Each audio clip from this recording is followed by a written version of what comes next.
This is Nova Week 5 drills. We're starting off with the rear cross. And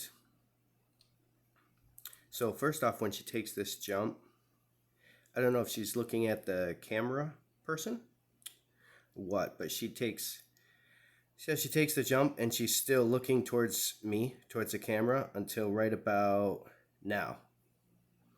So what we want is, ideally, she should have been taking that jump, slicing it already, where she goes straight and then has to turn. So that kind of sets you up for failure, or at least puts you in a poor position. And then she has to come kind of back, which makes the second one almost impossible to do it very well. The other thing is, you need more patience right here. You need to hang out there, wait for her to reconnect so you can get a wrap and then get this. This second rear cross is pretty tricky. And in order to get it, you really need to have patience after that green jump.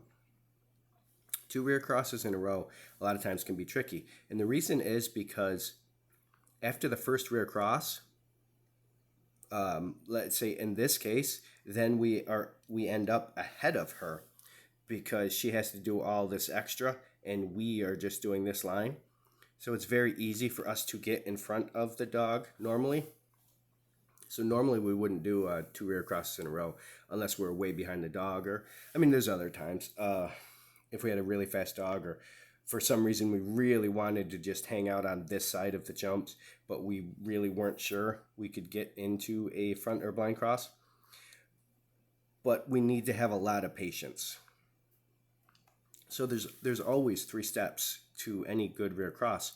And those 3 steps are: number 1, we have to tell the dog where they're going. And number 2 is we have to get commitment. And then, and only then, number 3, can we drive our line. So that means that we have to have patience a lot of times for those first 2 steps. The first step being tell the dog where they're going, and then we have to get commitment, step 2, before we drive our line. And that's that patience you have to have before you drive your line. And on most of these, you don't get that. So right now, this rear cross right here is much better. You see how she's taking the jump like this, heading towards there. That's good. You're getting commitment, and then you drive your line. But now, stop. Right here, you have to, the process starts all over again. You have to tell her where to go, which you're just starting to do. Then you have to get commitment to this jump. Then, and only then, can you drive your line, which is here. And what happens here is you're trying to do steps 1, 2, and 3 kind of all at the same time. See how your feet are moving? You should not be moving.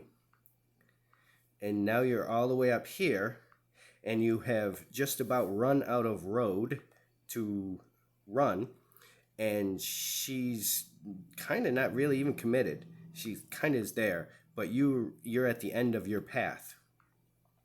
So when she was starting to get committed, you should have still been back there.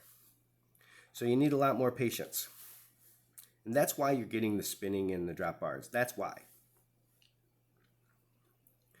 Because ultimately what it looks like from her perspective, when you don't get commitment and you're driving your line already and then you have to slow down and stop, it's very confusing to Nova.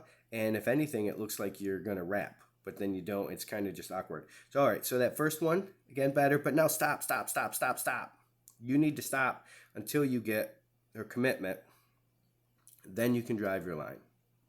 So that one was your best one, but still, you need to have a lot more patience after that, after the first rear cross, to set her line to the wingless before you can drive your line. She's set up kind of awkward on this. She has to kind of turn for this. But okay, so now this one is also a little tricky because you're trying to get a tight wrap after a front cross. Your front cross footwork is pretty good, especially on the first one. to get to the green jump. But then the problem is you'll launch her in extension. So you really, if you're going to get a wrap, if we want to wrap this wing after a front cross, you really need to finish your front cross much sooner. So that way we can finish the front cross and then crouch down and get a good tight wrap so that we can get to that wingless jump. You don't get a tight wrap on that wing, and so that's why it makes it very that's why it makes it hard and awkward to get to that wingless jump. In order to get a tight wrap on this wing, we need to finish our front cross sooner than usual, so that way we can tell her to take that jump. So right there, you should have already finished your front cross. You're just now finishing it. I'll say now you finish it. That's your power step. That's your fourth step that finishes the front cross. But you needed to finish it when she was like back here. So that way you could have come and stopped here. You should be right now really crouching down saying dig, dig, dig, dig, trying to get a tight wrap. Instead, she kind of launches long there, and that just makes that more difficult. She does do it that time. That one's, the second attempt was better. But that's what we need to do. We need to finish our front cross sooner so that we can get that tight wrap. Nice job.